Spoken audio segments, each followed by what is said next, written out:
capítulo 3, vamos a ir leyendo juntos. Bien, ¿se acuerdan que en la enseñanza del miércoles pasado estuvimos leyendo Primera de Corintios, el capítulo 15, ¿sí? Y hoy vamos a leer Segunda de Corintios, el capítulo 3, a partir del versículo 6. Segunda de Corintios, capítulo 3, a partir del versículo 6. Cuando lo tengan, me dicen.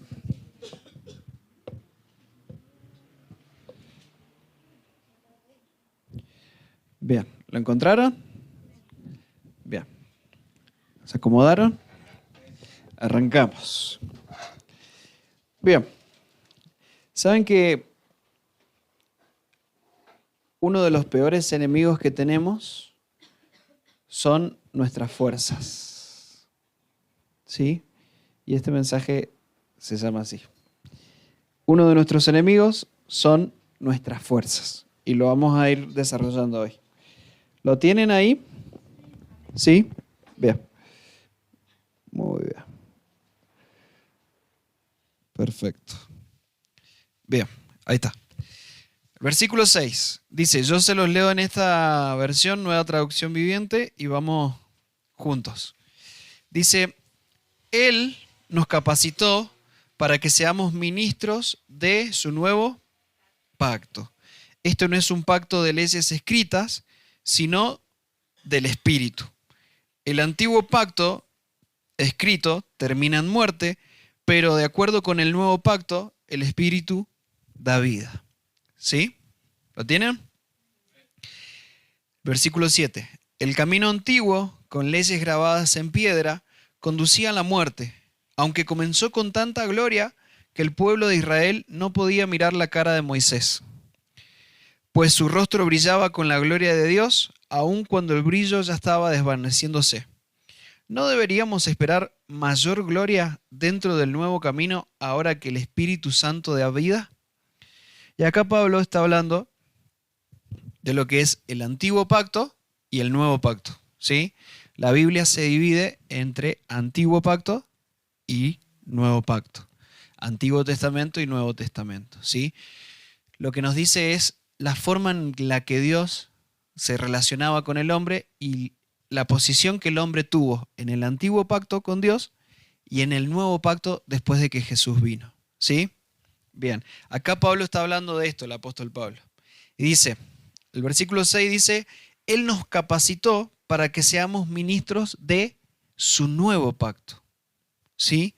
Entonces, el Espíritu Santo y el Señor nos capacitan para que seamos ministros de su nuevo pacto. Este no es un pacto de leyes escritas. Recuerdan que en el antiguo pacto, Dios le da leyes a Moisés, las cuales él mismo escribe en una piedra, ¿sí? ¿Qué dice Pablo acá? El nuevo pacto no es uno de leyes escritas, sino del Espíritu. El antiguo pacto escrito termina en muerte, pero de acuerdo con el nuevo pacto, el Espíritu da vida, ¿sí? Y vamos a seguir leyendo. Volvamos a leer el 7. El camino antiguo, es decir, el viejo pacto, el antiguo pacto, con leyes grabadas en piedra, conducía a la muerte, aunque comenzó con tanta gloria que el pueblo de Israel no podría mirar la cara de Moisés. Cuando Dios le da las leyes escritas a Moisés en las tablas de piedras, Moisés baja de ese cerro donde estaba, donde se había encontrado con el Señor, con un resplandor en el rostro por haber recibido ese pacto que la gente no lo podía mirar, ¿sí? Y acá lo que Pablo dice, acá nos dice, pues su rostro brillaba con la gloria de Dios, aun cuando el brillo ya estaba desvaneciéndose. Era una gloria que se estaba desvaneciendo, ¿sí? Dice, ¿no deberíamos esperar mayor gloria dentro del nuevo camino ahora que el Espíritu Santo da vida? Deja una pregunta, abierto a algo nuevo que el Señor estaba trayendo, algo nuevo que el Señor trajo con Jesús, ¿sí? Si el antiguo camino, versículo 9, que trae condenación era glorioso, ¿cuánto más glorioso es el nuevo camino que nos hace justos ante Dios? De hecho, aquella primera gloria no era para nada gloriosa comparada con la gloria sobreabundante del nuevo camino. Versículo 11. Así que si el antiguo camino que ha sido reemplazado era glorioso, cuánto más glorioso es el nuevo que permanece para siempre. Acá habla del antiguo pacto y el nuevo pacto. Y dice, así que si el antiguo camino que ha sido reemplazado era glorioso, cuánto más glorioso es el nuevo que dura para siempre, que no va a ser reemplazado. Es un pacto eterno. Versículo 12, ya que este nuevo camino nos da tal confianza, podemos ser muy valientes. No somos como Moisés, quien se cubría la cara con un velo para que el pueblo de Israel no pudiera ver la gloria, aun cuando esa gloria estaba destinada a desvanecerse. Pero la mente de ellos se endureció y hasta el día de hoy, cada vez que se lee el antiguo pacto, el mismo velo les cubre la mente para que no puedan entender la verdad. Este velo puede quitarse solamente al creer en Cristo. Es decir, ¿qué dice acá? Cuando Moisés leía esto, usaba un velo, ¿sí? Cuando Moisés baja, el pueblo no podía ver la gloria, ¿sí? Pero esa gloria estaba destinada a tener un fin, ¿sí? ¿Por qué? Porque el antiguo pacto estaba destinado a tener un fin y vendría un pacto mejor. Ese pacto es el de la cruz y es el del Espíritu. Y ahora lo vamos a ir desarrollando, ¿sí? ¿Por qué es importante esto? Porque si no entendemos qué es el nuevo pacto, podemos vivir toda una vida como si Jesús nunca hubiese entregado su vida y nunca hubiese resucitado. Podemos vivir en el viejo pacto aun cuando Jesús ya estableció uno nuevo, ¿sí? Y vamos a ir viendo qué es el viejo pacto, ¿sí? Bien, el versículo dice, pero la mente de ellos, de esa gente que estaba con Moisés, se endureció y hasta el día de hoy, ahí habla de los que estaban antes, pero también de los que eran contemporáneos a Pablo, es decir, los que estaban en la misma época. Dice, y hasta el día de hoy, cada vez que se lee el antiguo pacto, el mismo velo les cubre la mente para que no puedan entender la verdad. ¿Sí? Este velo puede quitarse solamente al creer en Cristo. Efectivamente, incluso hoy en día, cuando leen los escritos de Moisés, tienen el corazón cubierto con ese velo y no comprenden. ¿A cuánto nos ha pasado que muchas veces leemos la Biblia, leemos el antiguo pacto y no se nos revela completamente de qué se trata? Y como que lo leemos como historias aisladas de personas que tuvieron una experiencia con Dios, pero en realidad el antiguo pacto lo que estaba dando era una referencia a Cristo, ¿sí? El antiguo pacto es todo lo que pasa después de que el hombre peca en el Edén y cómo queda el hombre destituido de la gloria de Dios, ¿sí? Dios le da unas leyes a Moisés en tablas, ¿sí? Pero esas leyes no traían vida, solamente mostraban cuán pecador era el hombre, ¿no? Porque nunca el hombre pudo cumplir con esas leyes, siempre pecaba, ¿sí? Entonces Dios establece un mejor pacto y es el del Espíritu, ¿sí? El antiguo pacto es un pacto escrito en piedras y el nuevo pacto es del Espíritu. Y ahora vamos a entender esto. Bien, ¿vamos hasta ahí? Vamos de a poco. Lo primero que tenemos que saber en el versículo 11 es que dice que el antiguo pacto fue reemplazado por uno mejor y uno que es eterno, para siempre, ¿sí? Si alguien es reemplazado, ¿no? Si estamos en un partido de fútbol y sale un jugador, ¿puede volver a entrar? No. ¿Quién está jugando ahora? Otro. ¿Sí? Muy bien. Si hay una ley establecida, pero se modifica esa ley, ¿sigue rigiendo la ley que estaba antes? No. La nueva ley es la que rige. Y esto es lo que pasó cuando Jesucristo vino. Esa ley que estaba escrita en piedra fue reemplazada por la ley del Espíritu. El Antiguo Testamento terminaba en muerte, porque la ley era buena, porque nos mostraba el pecado, ¿no? La ley decía, no matarás, y aquel que mataba se daba cuenta que estaba pecando. Era buena, pero no traía vida. ¿Por qué? Porque aunque quisieran respetar la ley, la volvían a quebrantar. ¿Sí? Porque estaba en la naturaleza del hombre. Entonces Dios necesitaba hacer algo para que esa naturaleza perdiera el poder. ¿Vamos hasta ahí? Bien. El antiguo pacto era esfuerzo humano. ¿Sí? Dios les da las leyes y dice, no matarás, no adorarás a imagen, ¿sí? No codiciarás, ¿sí? La mujer de tu prójimo, honrarás a tu padre y a tu madre. Es decir, eran un montón de leyes que el pueblo tenía que cumplir con el esfuerzo humano. ¿Y qué pasó? No lo pudieron cumplir, ¿no? Siempre volvían a pecar. El nuevo pacto es un obrar del Espíritu. ¿Sí? ¿Por qué? Porque Jesucristo nace engendrado por el Espíritu. ¿Sí? En un vientre de una mujer, pero no tuvo un padre natural. ¿Sí? Bien, vamos hasta ahí. Vamos de a poco porque hay que armarlo todo para que lo podamos entender. Y oramos para que el Espíritu Santo sea el que nos traiga esa luz. Porque si no entendemos esto, podemos congregarnos toda nuestra vida y estar en una posición equivocada. ¿Sí? ¿Qué sería estar en una posición equivocada? Como en un partido de fútbol, pongamos. Viviendo en el error, sí. Creyendo que sé cuando en realidad no estoy viendo, ¿no?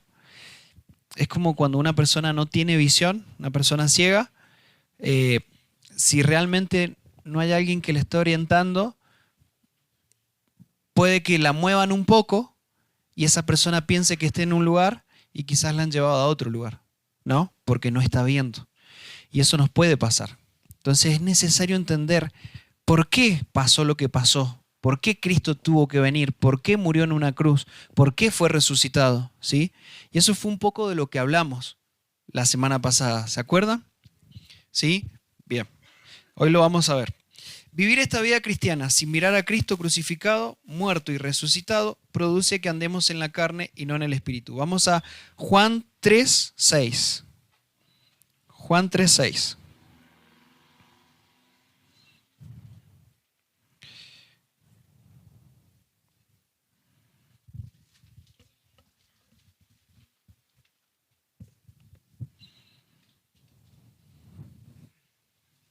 Bien. ¿Lo tienen? La Reina Valera dice esto: lo que es nacido de la carne, carne es, y lo que es nacido del espíritu, espíritu es. ¿Sí? Bien. Y acá tenemos un ejemplo. Si vamos a Génesis, no lo vamos a buscar, pero lo hemos visto. Génesis nos habla de la historia de Abraham. ¿Sí? ¿Qué pasa con Abraham? Dios le da una promesa. Abraham no podía tener hijos, era una persona de una edad muy avanzada, ¿sí? Y su esposa era estéril, es decir, no podía concebir, no podía engendrar. Se aparece Dios ante Abraham y le dice, vas a ser padre de generaciones, ¿sí? ¿Y qué pasa? Acto seguido, como no se cumplía la promesa de Dios, lo que pasa es que la mujer le dice, mira, yo estoy muy avanzada de edad, me parece que podemos ayudar un poco a Dios. Así que si te acostás con la empleada, con la sierva, quizás ella te puede dar, ahí vas a tener tu descendencia, la que Dios te dijo. Entonces Abraham se acuesta con otra mujer y tiene un hijo que se llama Ismael. Ismael es la representación de lo que es la carne, lo que es nacido de la carne. ¿Era el hijo de la promesa? No. Abraham lo hizo en sus fuerzas, ¿sí? Y toda la descendencia de Ismael es la que tiene conflicto hasta el día de hoy con Israel, ¿sí? Enemigo del pueblo de Dios y de la promesa de Dios, ¿sí? Después de eso, Dios cumple su promesa y Sara, que era estéril, da luz a Isaac, ¿sí? El antiguo pacto, en esta parte, nos está hablando de Adán y de Cristo, ¿sí? Adán vino, pero no para lo que pasó. El plan de Dios no era la muerte. ¿Se acuerdan que lo vimos? Que la muerte es un enemigo de Dios porque Dios nunca pensó en la muerte. Dios pensó en el hombre y la mujer puestos en el Edén, gobernando sobre todas las cosas. La muerte fue la consecuencia del pecado. El pecado es el aguijón de la muerte. ¿Sí? Bien. ¿Eso se acuerdan? Lo leímos en Corintios la semana pasada. Entonces, Ismael representa a Adán, es decir, el fruto de la carne. ¿Vamos hasta ahí? Bien. Isaac representa a Cristo, el hijo de la promesa, engendrado por el Espíritu. Porque humanamente para Sara y para Abraham era imposible concebir, era imposible engendrar, pero para el Espíritu Santo no. ¿Sí? Ismael representa a Adán, Adán representa a cómo el hombre estaba en el Antiguo Testamento, en la carne. ¿Sí? Dios no estaba en el hombre, Dios se relacionaba con el hombre externamente. ¿Sí? Es como si como nos relacionamos nosotros. ¿Sí? Par a par. Yo estoy con More charlando, pero no estoy en More, ni More está en mí. Exactamente. Exacto. Se comunicaba a través de los siervos, los profetas. Habían sacerdotes y solo un sacerdote podía entrar al tabernáculo, al lugar santísimo. Y si estaba en pecado, si había pecado, si no se había arrepentido, se moría por la misma presencia de Dios. Y la presencia de Dios viajaba en el arca del pacto. Ese era el pacto de Dios. El arca del pacto representa a Dios con el hombre, ¿sí? Y la presencia podía ser robada, ¿no? Como se la robaron en el tiempo de David, que David recupera después el arca del pacto. La presencia de Dios estaba con el hombre, pero el hombre estaba destituido de la gloria de Dios.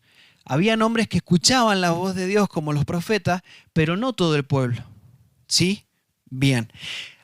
Isaac representa a Cristo, el Nuevo Testamento, el Nuevo Pacto, donde Dios ya no está con el hombre, Dios está en el hombre, en aquellos que creen y lo reciben. ¿Ven la diferencia? Una cosa es estar con alguien y otra cosa es estar en Cristo en nosotros y nosotros en Cristo. ¿Sí? Dios nos devuelve a su gloria. Bien, ¿estamos hasta ahí? ¿Sí? Bien. Perfecto. Entonces, la carne representa a Adán, ¿sí? Todo lo nacido de Adán fue carne. Nuestro nacimiento humano, de nuestra mamá, como nacemos todos, es producto de la carne, ¿sí? Esa es nuestra vida. Somos producto de la carne. Y la carne solo produce frutos de la carne. Esto es lo que dice Juan 3:6. Lo que es nacido de la carne, carne es, y lo que es nacido del espíritu, espíritu es. Entonces, nosotros somos carne hasta que nos encontramos con Dios. Y Él nos da su Espíritu Santo. Y nos devuelve a la gloria de la que el hombre nunca debería haber caído. ¿Sí? Pero esas dos naturalezas, la carnal y la espiritual, habitan en nosotros. ¿Sí? Y están todo el tiempo luchando entre sí. Y a veces predomina una y a veces predomina otra. ¿Sí? Bien. ¿Vamos hasta ahí? Busquemos 1 Corintios 15:45 para recordar un poco lo que habíamos leído. 1 Corintios 15:45.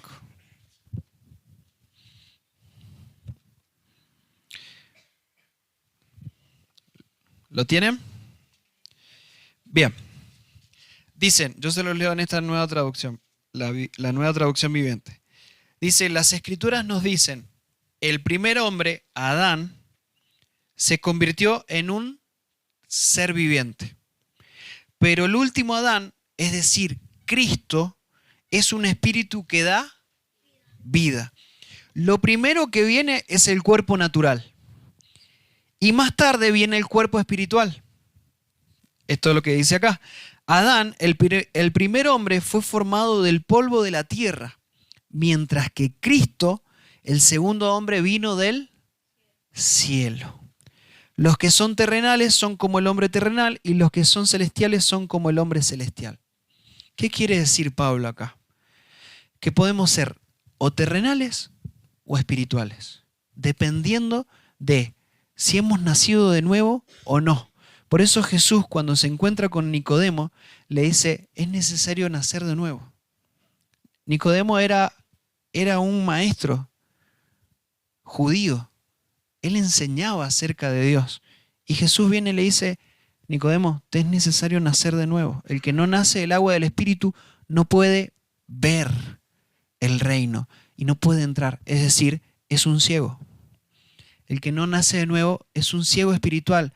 Y aunque nos congreguemos 1000 años, si no nacemos de nuevo, no vemos nada. Exacto. Somos un hombre terrenal y predomina la carne, exactamente. ¿Entienden por qué es necesario un nuevo nacimiento, una muerte, tomar la cruz todos los días y el nuevo nacimiento? ¿Sí? Aun cuando hemos escuchado previamente de Jesús, aun cuando quizás antes nos hayamos congregado, porque a veces es como Job dice, de oídas te había oído, había escuchado sobre vos, pero ahora yo te veo. Cuando lo vemos es ese nuevo nacimiento, ¿sí? Cuando lo vemos es porque hemos nacido de nuevo, pero si no, andamos como a tientas, ¿no? Así anda la gente que no puede ver. Tiene que desarrollar otros sentidos, pero generalmente hay alguien que lo tiene que guiar.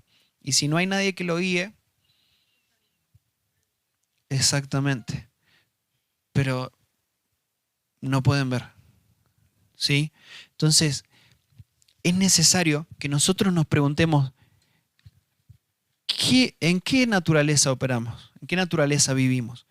¿En la terrenal o en la espiritual? ¿Sí? Bien, bien. ¿Cuándo operamos en la espiritual? ¿Y cómo nos damos cuenta? Porque hay frutos del espíritu. Paz, paciencia, amor, gozo, benignidad, bondad, mansedumbre, templanza. ¿Tenemos eso? Si no lo tenemos, no es porque seamos malas personas, es porque no está operando el Espíritu en nosotros. El Evangelio no se trata tanto de lo que está bien y está mal, ¿sí? Cuando es necesario entender qué es morir a nosotros mismos, qué es tomar la cruz y qué es nacer de nuevo, ¿sí? Porque lo decimos, pero a veces no lo comprendemos totalmente, ¿sí? Bien, entonces tenemos dos naturalezas, la terrenal, es decir, con la que nacemos de nuestra mamá, de nuestro papá, y la espiritual, que es cuando nos encontramos con el Señor y cuando decidimos morir a nosotros y nacer de nuevo. En el bautismo, ¿sí? Pero también en una decisión diaria, en donde yo ya digo, llevo mis deseos y todo lo que soy a la cruz para que el Señor viva en mí, ¿sí? Bien, esto es importante. Nosotros no operamos en la antigua naturaleza solo cuando hacemos lo malo, lo que para nosotros es malo, sino que operamos en la naturaleza carnal cuando no miramos a Cristo. Los judíos, que era el pueblo escogido de Dios, no creyeron. Entonces el velo nunca se fue. Leen el Antiguo Testamento y no entienden nada, porque como dice 2 Corintios, el capítulo 3 que leímos al principio, el velo solo se quita cuando creemos en Cristo. Jesús era el nombre que él tenía, cuando estuvo en la tierra. Él muere y resucita y pasa a ser Cristo, porque cambia su naturaleza y va a tomar el lugar de autoridad que Dios le dio. Se va a sentar a la derecha de Dios. Entonces nosotros necesitamos ver a un Cristo no solo muerto, sino también resucitado. Un Cristo que está vivo y que vive en nosotros por medio de su Espíritu. ¿Es fácil encontrarlo? Sí. Cuando nos negamos a nosotros mismos, la oración es para eso. No es para yo pedir. Es para que yo lleve todo mi ser al gobierno del Espíritu y pueda escuchar su voz. Porque Él está en mí. No podemos buscar algo que ya tenemos dentro, ¿no? Como si yo buscara la billetera en este momento. Si la buscara afuera y la tengo en el bolsillo, estaría loco, ¿no? Estaría perdiendo el tiempo.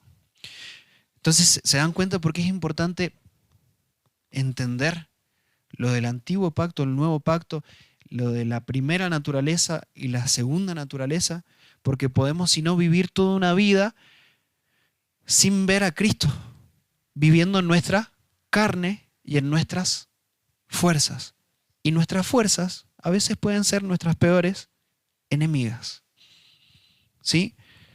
Porque el nuevo pacto no es por las fuerzas, no es por lo que el hombre puede hacer, es por la gracia del Señor. Ninguno merecía el amor del Señor. Todos hemos pecado y todos fuimos destituidos de la gloria de Dios, pero aún así el Señor nos amó y envió a su Hijo a morir por nosotros. Nos perdonó. ¿Sí? Y esto no es por ninguna acción del hombre para que nadie se gloríe. ¿Sí? Dios conoce bien el corazón del hombre y sabe que a veces tendemos a gloriarnos de lo que hacemos. No, yo. ¿Por qué? Y esto es importante. Mira, primero que su poder se perfecciona en nuestra debilidad. Entonces Dios lo que hace es destruir el orgullo del hombre. Dice, esto no es por hechura del hombre, no es por hechos del hombre, sino que es por gracias para que nadie se gloríe. Es decir, ustedes son salvos por gracia. No hicieron nada para esto. Todo lo hizo el Señor. Segunda de Corintios 12:9 dice, que te baste mi gracia porque mi poder se perfecciona en tu debilidad. Dios no dice, vos tenés que ser fuerte y cumplir todo lo que yo te digo. Dios dice, que te baste mi gracia. Porque cuando vos sos débil, yo me hago fuerte. ¿Entienden eso? El Antiguo Testamento decía, ustedes tienen que hacer esto. Y el Nuevo Pacto dice, cuando vos sos débil, yo me hago fuerte. ¿Lo entienden?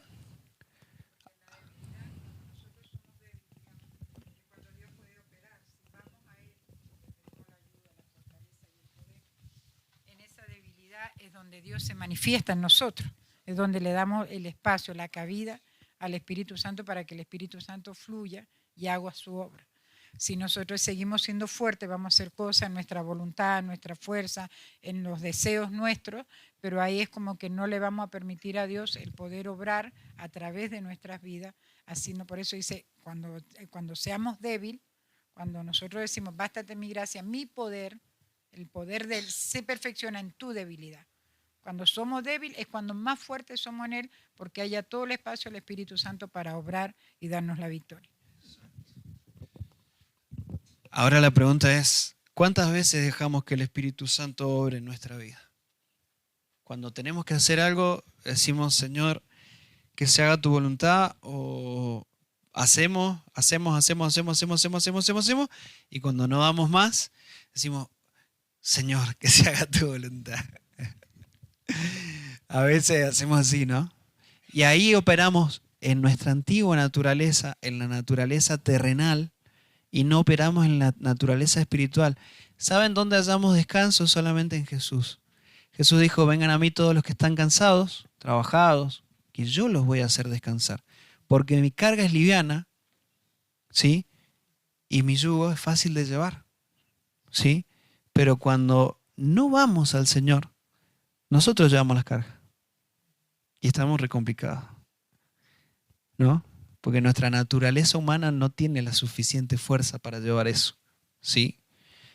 No hacemos nada en nuestra naturaleza humana porque siempre busca lo malo. Entonces, el problema acá no es lo que está bien o lo que está mal, no es lo que podemos o no podemos, sino que es una naturaleza humana o una naturaleza divina. ¿Sí? Mira, cuando Adán comió del árbol del conocimiento del bien y del mal. Habían dos árboles, el conocimiento del bien y del mal y el árbol de la vida. Dos árboles, el del conocimiento del bien y del mal y el de la vida. Adán come del conocimiento del bien y del mal. Y a partir de ahí el hombre sabe lo que está bien y sabe lo que está mal. Por eso sintieron vergüenza porque estaban desnudos. Nosotros podemos conocer lo que está bien y lo que está mal, ¿no? Ah, Cuando Dios hace la obra en nosotros, en la conversión, cuando recibimos a Cristo en nuestros corazones, ahí es cuando Dios trae la convicción de pecado. Entonces nosotros hoy día sí, el Espíritu Santo siempre nos va a hacer ver, sentir, hablar lo que está mal. No es como antes que estábamos esclavos de ese pecado. Ahora Él está para anunciarnos. Entonces ahí es donde nosotros voluntariamente, en el libre albedrío, podemos tomar la decisión de hacerlo o no hacerlo. bien, eso es cuando estamos vivos. Pero hay gente que está muerta espiritualmente, que nunca creyó en Jesús y que tiene una conciencia. Y dice, che, esto está mal o esto está bien, según el criterio propio, ¿no? ¿Conocen gente que quizás nunca escuchó de Cristo, no le interesa, pero dice, che, esto está bien y trata de hacer el bien? Existe gente, ¿no? Existe gente que hace eso. Porque el hombre natural tiene el conocimiento del bien y del mal, pero eso no es suficiente. Porque nadie se gana el cielo por hacer el bien. Es solo por gracia. Y Jesús es la vida. Solo si lo tenemos a Él, estamos vivos. Si tenemos al Hijo, tenemos vida. Si no lo tenemos al Hijo, estamos muertos. Entonces, Jesús viene para darnos vida, porque el hombre estaba muerto. Conocía lo que estaba bien, conocía lo que estaba mal, pero estaba muerto en fin. ¿Me explico? En sus delitos y pecados. Entonces, el pecado es lo que nos lleva a la muerte. Exactamente. Y llevó una muerte natural también, porque nunca fue el diseño de Dios la muerte, tampoco natural. Pero entienden que el principal objetivo no es saber lo que está bien o lo que está mal. Eso el Espíritu nos los enseña. Incluso los que no tienen el Espíritu a veces lo saben. Sino entender que sin Cristo estamos muertos. Y sin Cristo no heredamos el reino.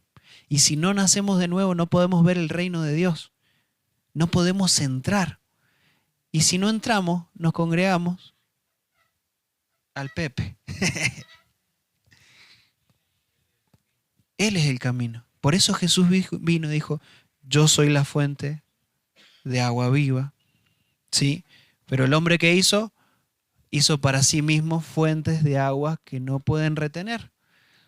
Fuentes de agua que están rotas, cisternas de aguas rotas. ¿Sí? ¿Qué quiere decir? Que iba a buscar agua y no había, que no podían saciar su sed. Por eso Jesús dijo, el que bebe el agua que yo les doy, no volverá a tener sed jamás. ¿Se dan cuenta por qué Cristo vino? Porque estábamos muertos. Y si Él no hubiese venido, seguiríamos muertos. No habría vida, no habría resurrección de los muertos y no habría un después. ¿Sí? Y no habría nada que nos permitiera ganarle a esta naturaleza pecaminosa. No habría nada, estaríamos muertos todavía en delitos y en pecado. Y la naturaleza pecaminosa nos controlaría. Pero gracias a Dios que Él envió a Jesucristo y que Él venció al pecado y venció la muerte. Y ahora tenemos vida por medio de Cristo y por medio de su Espíritu Santo que habita en nosotros. Dios ya no está con nosotros. Dios está en nosotros. Cambia la posición espiritual del hombre, ¿sí? No podemos vencer la carne si no es por medio del Espíritu. Pero Dios nos dio a su Espíritu y habita en nosotros. Es decir, yo no voy a vencer la carne por mi fuerza. Yo no puedo vencer un pecado por mi fuerza. Yo lo hago solo mediante el Espíritu, cuando tomo la cruz. Y ahí está el tema de decir, ¿qué es tomar la cruz? Porque a veces decimos, bueno, negarme a mí mismo y tomar la cruz, morir, es no hacer lo malo. No, también es hacer lo que yo considero bueno, no hacerlo. Es todo, toda nuestra vida negada completamente para que Cristo se manifieste en nosotros. ¿Me explico? Porque si no, a veces decimos, yo pienso en mi mente natural que está mal mentir. No lo hago. Entonces pienso que estoy tomando mi cruz. Pero me gusta, no sé, tengo una atracción por el dinero y me paso todo el tiempo trabajando para hacer dinero, dinero, dinero, dinero. No hago lo que está mal para mi conciencia. Hago lo que está bien porque tengo que trabajar, trabajar, trabajar. Pero no se trata de lo que está bien o está mal. Se trata de cuál es la voluntad del Señor para mí. ¿Me explico? ¿Me explico? Yo puedo creer que, no sé, hacer tal cosa está re bien. ¿Y qué tal si eso no es lo que Dios quiere y Dios quiere que me niegue a eso que yo creo que estoy bien, que está bien? ¿Sí? No es solamente negarse a sí mismo, no es hacer solamente lo que sé que está mal, sino que también es hacer aquello que yo anhelo o deseo. Sí.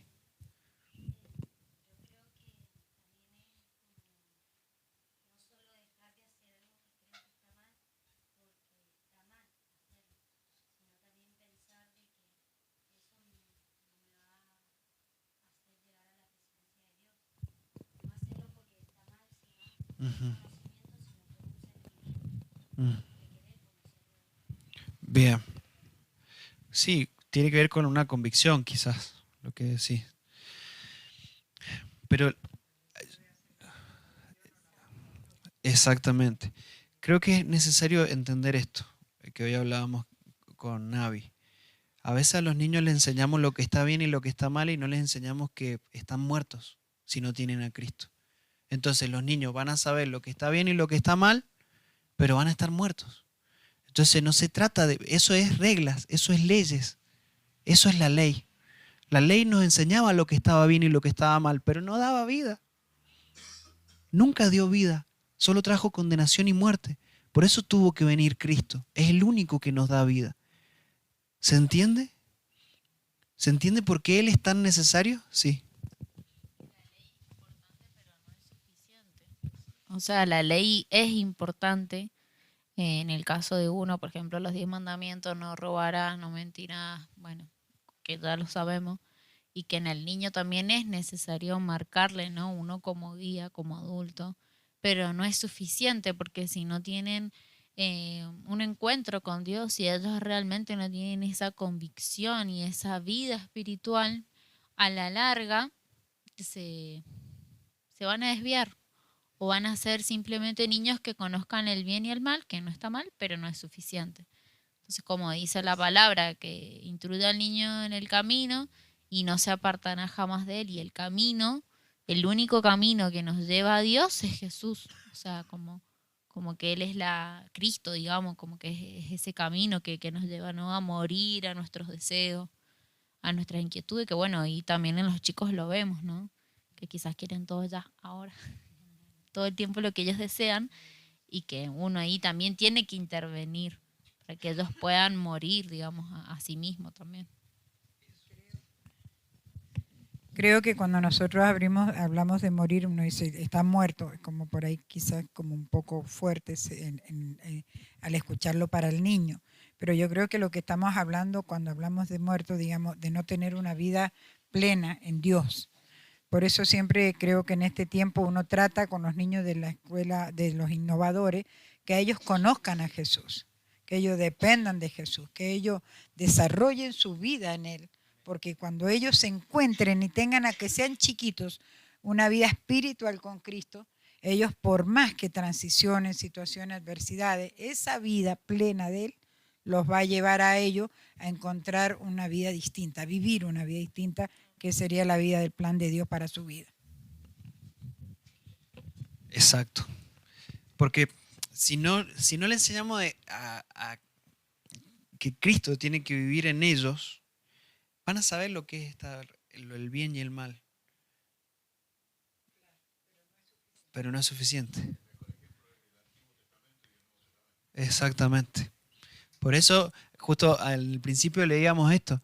El antiguo pacto lleva a la muerte y a la condenación, pero el nuevo, el del Espíritu, da vida. ¿Se entiende? Porque conocer el bien y el mal no da vida. Solo Jesús. De Jesús. Y el mismo Espíritu le va a hacer que hagan obras buenas. ¿Sí? Pero ¿cuál fue el error de la iglesia? El error que hemos cometido. Querer que la gente haga buenas obras cuando en realidad están muertos. Y si están muertos en delitos y en pecado, ¿cuál va a ser el fruto? Muerte, carne. Entonces es como, si no llevamos a los niños al Espíritu, si no llevamos a los jóvenes, si no nos llevamos nosotros al Espíritu, a la vida espiritual, pasando por la cruz, si no pasamos por la cruz, si no hay muertes, no hay fruto. ¿Sí? Frutos del Espíritu. Exactamente. Exactamente. Exacto. El grano de trigo tiene que caer y morir. Si no, no hay frutos. ¿Sí? Pablo dice en 2 de Corintios, lean toda la Biblia, pero lean esto para que podamos seguir creciendo en este conocimiento y revelación. Y él dice, mire, le dice a los corintios, le dice, ustedes son cartas leídas, prueba de nuestro ministerio. ¿Sí? Prueba de que nuestro ministerio es verdadero. ¿No? ¿Qué estaba queriendo decir Pablo? El trabajo que hemos hecho en ustedes, primero lo hicimos nosotros, y lo dice Pablo. Nosotros hemos tenido que sufrir para que ustedes sean consolados. ¿Qué quiere decir Pablo? Nosotros vivimos primero. Exacto. Para que ustedes también lo vivan. Entonces, a los niños, a todos, es una impartición de vida. No es, voy a la iglesia para saber lo que está bien y lo que está mal. Ni siquiera existe ir a la iglesia porque somos iglesia. Si el Señor está en nosotros. Pero si el Señor no está en nosotros, estamos perdiendo el tiempo. Estamos congregándonos en un lugar, ni sabemos para qué, estamos reperdidos, estamos buscando nuestro deseo y estamos siendo gobernados por la carne. Y la carne solo lleva a la muerte. Entonces, si no entendemos esto, podemos vivir presos de nuestra carne, de nuestro corazón, de nuestra naturaleza humana un montón de años y eso no es el diseño de Dios, ni es el plan de Dios para nosotros. Él quiere que tengamos vida y vida en abundancia. ¿Sí? La vida en abundancia viene cuando decidimos morir. Yo nací de mi mamá, hasta acá llegué porque acá el Señor me encontró, yo me dejé encontrar, Él vino a buscarme y yo digo, de acá en adelante soy una nueva persona. Ya no vivo yo. Un nacimiento del Espíritu. Y necesitamos aprender a vivir en ese nacimiento nuevo. Un bebé aprende. No es que nace hablando. Tiene que aprender a hablar. Y esto no es hablar como habla un cristiano y decir gloria a Dios, aleluya. No, no, no. Es aprender a vivir esta vida. ¿No? No es una cultura religiosa, evangélica. Es aprender a conocer a Dios. Porque mientras más lo conocemos, más echamos mano a esa gracia, más echamos mano a todo lo que Él ya nos concedió en Cristo. Todo está hecho. Pero ¿cuándo lo alcanzamos? A medida que conocemos a Dios. ¿Sí? Entonces, no es que yo tengo que encontrar a Dios. Él habita en mí si yo tomo la cruz. Y yo escucho su voz cuando me aparto de todo lo demás. Cuando no siembro para mi carne. Porque si siembro para mi carne, cosecho corrupción. ¿Qué es corrupción? Un diseño totalmente desdibujado. Entonces, ¿qué voy a escuchar? Voces que no son las de Dios. Y me voy a ir para cualquier otro lado. Lo que necesito escuchar es la voz de Dios que habita en mí. ¿Sí? Y en esto, nuestras fuerzas pueden ser nuestras peores enemigas, porque si no entendemos el nuevo pacto, que es un obrar del Espíritu, vamos a querer alcanzar las promesas de Dios con nuestra fuerza, como hizo Abraham. Y la vamos a errar. Y podemos hacer que ese error sea un enemigo de la promesa de Dios. ¿Me explico? Entonces, ¿qué necesito yo para alcanzar las promesas de Dios? Que su Espíritu Santo obre en mí. ¿Cómo hago eso? Llevando mi naturaleza, mis deseos, todo mi ser, mi mente, mis pensamientos a la cruz. Exacto.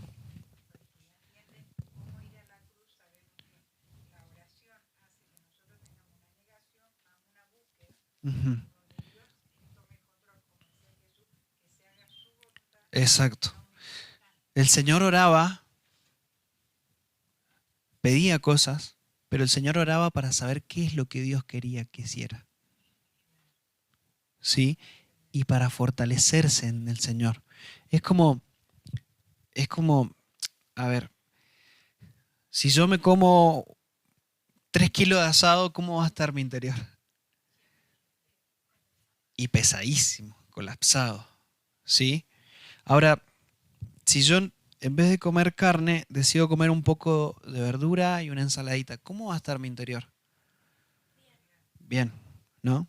Entonces, es como que nosotros necesitamos aprender qué alimentar, ¿sí? Porque si alimentamos la carne, nunca vamos a poder escuchar la voz del Espíritu Santo. ¿Me explico? Es decir, ¿qué cosas alimentan hoy la carne? La tecnología, eh, nuestros propios pensamientos, una persona, el afán, ¿sí? Es como que lo alimentamos a través del deseo de nuestro corazón muchas veces, porque el corazón del hombre nace en los pleitos, las iras, las contiendas, ¿sí? Entonces, mm, tenemos que tener mucho cuidado de no estar viviendo en este tiempo en donde Jesús ya vino, ya murió en la cruz, ya resucitó, ya está sentado a la diestra del Padre, ya se impartió a través de su Espíritu Santo a nosotros, como si Él nunca hubiese venido, tratando de cumplir con Dios a través de un esfuerzo humano, tratando de alcanzar las promesas de Dios a través de un esfuerzo humano. ¿Se entiende? ¿Se entiende?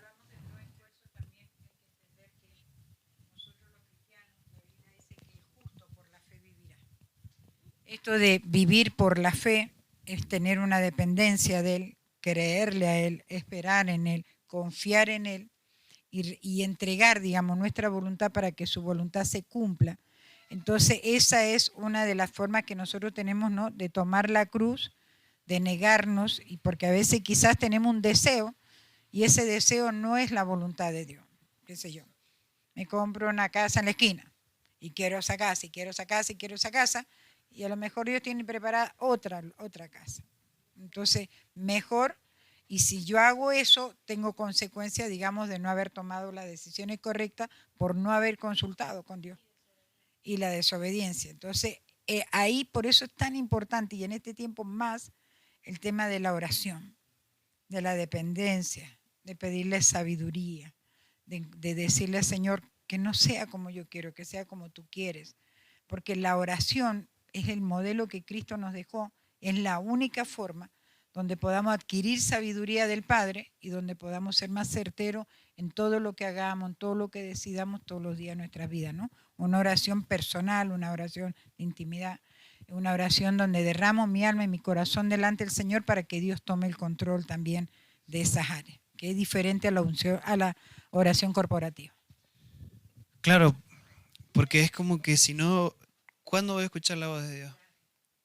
¿Cuándo voy a alimentar mi espíritu? Porque Jesús dice, el hombre no va a vivir solo de pan. No solo de pan vive. ¿Qué quiere decir Jesús? No vive solo de los deleites para el cuerpo, para el alma. Vive de lo que sale de la boca de Dios. Y si no escuchamos de lo que sale de la boca de Dios, no vivimos espiritualmente. ¿Se entiende? ¿Sí? Y si no escuchamos la voz de Dios, podemos estar haciendo un montón de cosas, creyendo que son para Dios, y quizás estamos lejos de lo que Dios quiere. ¿Me explico?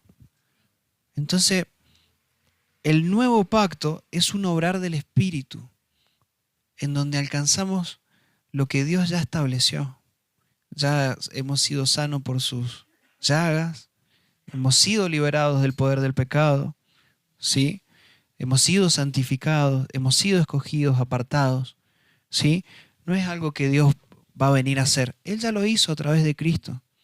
Entonces necesitamos empezar a vernos en esa gracia, ¿sí? Los que no creen en Jesús, por ejemplo los judíos, que hasta el día de hoy no creen en Jesús, siguen tratando de, en sus fuerzas, alcanzar lo que Dios dice. Y todavía están esperando un Mesías cuando ya vino. Qué grave, ¿no? Decir, no sé, que el Dani me diga, che, necesito una casa, no tengo casa. Y yo agarro la llave y le digo, toma, te la doy, acá está. La dejo acá. Y me voy. Y él se va y cuando llega a otro lado dice, che, necesito una casa. Nunca entendió que ya se la habían dado, ¿no? Y no mirar la cruz, no mirar a Jesús muerto y resucitado, sentado a la diestra del Padre, es como eso. Ya todo nos dio, pero yo lo sigo buscando en mis fuerzas. Y eso se manifiesta en lo natural. ¿Cómo? Cuando yo tengo que hacer algo y en vez de ir a Dios, lo hago con mis fuerzas. Lo hago, lo intento, lo intento, lo intento. Me lastimo, me la doy, termino roto. Y capaz que ahí digo, che, si lo consulto con Dios. Ajá. Nos pasa. ¿Por qué? Porque tenemos una naturaleza humana que opera en nosotros, que es enemiga de Dios. ¿Sí? Entonces nosotros no es que necesitemos ser fuertes, y eso es algo que hoy introduce la psicología, el humanismo. Vos tenés que ser fuerte. No, no. Nosotros cuando somos débiles, ahí Dios se manifiesta. Y si nos vamos a esforzar en algo, los apóstoles dicen, esfuércense en la gracia. ¿Por qué? Porque no esforzarse en la gracia sería como despreciar lo que Dios ya hizo a través de Jesús. Sería como decir, ay, qué linda la casa, qué buena, qué bonita, qué bueno que sos vos por darme la casa, pero me voy a ir a comprar otra. Eso es lo que a veces hacemos cuando no disfrutamos la gracia de Dios. Lo hacemos en nuestra fuerza y nos vamos para otro lado. Se puede manifestar en un montón de formas. En una autosuficiencia, se puede manifestar en una rebeldía, ¿sí? Podemos ser enemigos de la cruz cuando no entendemos que Jesús ya nos dio todo. Cuando decimos, no, yo lo tengo que hacer por mis fuerzas, ¿no? Somos enemigos de la cruz porque si Jesús ya lo hizo, ¿por qué nosotros vamos a decir que lo tenemos que hacer por nuestra fuerza? Lo único que tenemos que hacernos es esforzarnos en la gracia, en lo que ya Dios nos dio, un regalo inmerecido. O lo otro es decir, ay, qué linda la casa, pero no la quiero. Yo quiero otra más grande. ¿No? Cuando Dios nos está diciendo, pero esta es la que yo preparé para vos. Ah, sí, es muy hermosa, vos sos muy bueno, pero yo no te quiero. Es como lo que hacemos cuando le cantamos, pero después elegimos otro diseño, otro plan, el nuestro, ¿no? Y son tentaciones que hasta el mismo Señor tuvo porque compartió la naturaleza, pero nunca pecó. Él dijo, Padre, si puedes, pasa de mí esta copa, pero que no se haga mi voluntad sino la tuya. Y eso es lo que nos pasa, ¿sí? Peleamos con nosotros mismos a veces y el diablo aprovecha nuestros deseos para hacernos caer, ¿sí? Pero Dios nos da la salida, ¿sí? A todo, a la tentación de hacerlo con nuestras fuerzas. ¿Saben que a veces la peor tentación es la de hacerlo con nuestras fuerzas? La de la autosuficiencia. Es terrible eso, porque exactamente. Y ahí se va la fuerza, porque Dios dice, esto solo yo lo puedo hacer. ¿Por qué lo querés hacer vos? Y a veces eso el mundo lo llama bueno. Es decir, no, vos podés, no necesitas a nadie para hacerlo. Y Dios dice, no, ese no es mi diseño. El que está apartado de mí, nada puede hacer. Entonces, hay mucho más para hablar, pero que en este tiempo podamos vivir en este nuevo pacto en donde no depende de nuestra fuerza, sino del Espíritu, y que lo podamos conocer al Espíritu y experimentar, para que podamos vivir lo que Dios ya nos dio a través de Cristo. Amén. Amén. ¿Quieren que oremos? Amén. Oramos. Yo lo invito a que cada uno tenga una oración personal en este momento con el